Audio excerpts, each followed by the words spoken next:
శ్రీ వెంకటేశునికి శ్రీలక్ష్మీనాథునికి ఆనందరాగాల నీరాజనం సప్త స్వరముల వినుత సప్తాద్రివాసునికి నిత్యాభిషేకాల నీరాజనం నీరాజనం నిత్య నీరాజనం నీరాజనం నిత్య నీరాజనం.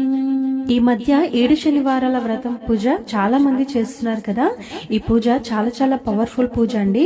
భక్తి శ్రద్ధలతో ఆ స్వామిని పూజిస్తే తప్పకుండా మనం కోరిన కోరికలు నెరవేరుతాయి. ఈ పూజ 5 years బ్యాక్ నేను చేశానండి. 7 శనివారాలు పూర్తయ్యే లోపే నా కోరిక నెరవేరింది. సో అప్పటి నుంచి ఇప్పటి వరకు కంటిన్యూగా ప్రతి ఇయర్ నేను ఈ పూజ చేస్తానండి. ఈ పూజ చేసినప్పుడు ఎక్కువగా ఈ హారతి పాటతో ఆ స్వామికి హారతి ఇస్తానండి. సో మీకు కూడా ఈ సాంగ్ నచ్చితే ఆ స్వామికి హారతి ఇచ్చేటప్పుడు